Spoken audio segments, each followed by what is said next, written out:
Hey, what's up everyone? Adam here with Bobby Got This, and today I'm going to cover how to level the Mages Guild, what skills are important for the Mages Guild, and a general overview of the guild itself.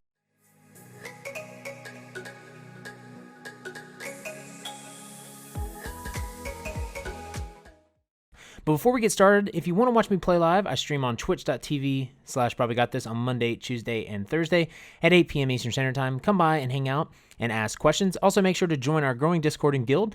The links to Discord and the Twitch are in the description. Also, if you want to become a patron and further support the channel, the link to that is in the description. You can get early access to all the videos and much more perks on the Patreon, so the link again is in the description. But let's go ahead and jump into the video. The Mages Guild is one of the 3 base guilds of the game. To start Mages Guild questline, you need to go to your starting zone's first city. For Aldemary Dominion, it's Volkelgard. In the Daggerfall Covenant, it's Glenumbra. And for the Ebonheart Pact, it's in Stone Falls. So again, I'll go to the map here. Aldemary Dominion will be over here. You'll go to Volkelgard and you'll go here. For the Daggerfall Covenant, you'll go to Glenumbra. You'll go to the city Daggerfall, and you'll go right there. And for the Ebonheart Pact, you will go to Stone Falls, you will go to Davin's Watch, and you will go right here. You will go in and receive this questline, and you can go and start questing through the actual Mages Guild. I will say that the Mages Guild questline is a very, very fun and hilarious questline, but that's all I'll tell you because I don't want to spoil anything for you. But let's go ahead and go over the skill line and show you what that looks like and what the skills you should look for, or when you're maybe building a character, or if you're interested in using some of these skills. So you got the Mages Guild skill line right here. You've got 4 active skills. You got Inner Light, Degeneration, Fire Rune, and Spell Symmetry. I will tell you that 3 of the 4 of these skills are used a decent amount. Inner Light is a solid slottable skill that people will just put on their skill bar because basically while slotted, your max magicka is increased by 5% and you gain Major Prophecy, increasing your spell critical by 2191. That's pretty solid. Degeneration is a great option for magicka-based characters. You bind an enemy with chaotic magic, dealing 15,100 magic damage over 12 seconds. Excess magic spills out from them, granting you major sorcery, increase your spell damage by 20% for 24 seconds.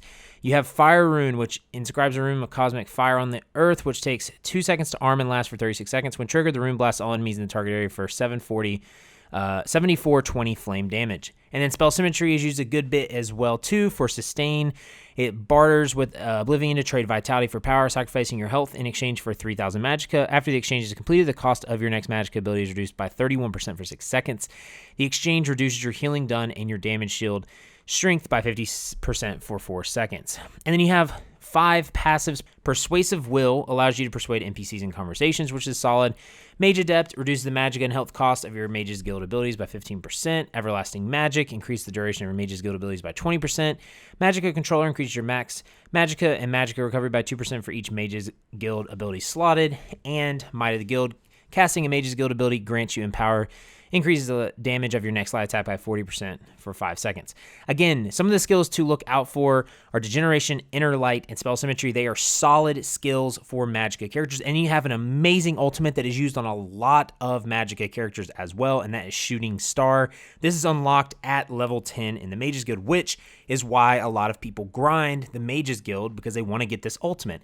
This calls a comet down from the constellations to blast an enemy, dealing 13,416 flame damage to all enemies in the area, knocking them down, stunning them for 2 seconds. After impact, enemies in the target area take 4,226 flame damage every 1 second for 13 seconds. You generate 12 ultimate for each enemy hit by the initial blast. So if you use this in a group of enemies, you're going to get all your ultimate back, basically. It's a really, really good ultimate. And again, this is one of the catalysts for why people grind this guild. But now that you have the skill line, let's talk about the methods to leveling this skill line. Surprisingly, you don't actually level the Mages Guild by doing the quests, which seems weird to me that they don't give XP, but it is what it is. You actually have 2 ways of leveling the Mages Guild line. One is by doing the daily public dungeon quests that you can receive at your faction's capital city. So these cities, again, are different than your starting cities. Your faction's capital cities, if you're an Aldemary Dominion, your capital is going to be in Grotwood. It's going to be Eldenroot. If you go to Eldenroot, you go in here and you come talk to this guy, Alvar Baron. They'll give you a daily. It's the blue markers, the quest markers, like any other dailies. If you're in Daggerfall Covenant, the faction capital is going to be in Stormhaven, and then it's going to be in Wayrest. So you'll need to go to the Mages Guild right here. And then if you're in Ebonheart Pact, your capital city is going to be in Deshaun. It's going to be in Mournhold, and your Mages Guild is going to be right there. You can technically do 15 of these a day if someone in your party shares the quest with you, because these are a shareable daily quest as long as you haven't done the specific ones that are being shared. So if you do one public dungeon daily quest, but your party member has that same public dungeon, they can't share that one with you.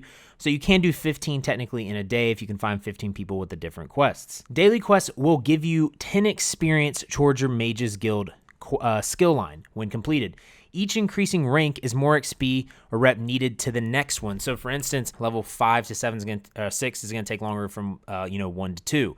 And so you get 10 reputation for the public dungeon quests, daily quests. So something cool that you can get from the daily public dungeon quests are Draugr motif pages. These are random rewards and something you can shoot for if you are a fashionable person like myself. The other way to level these, though, are by collecting lore books.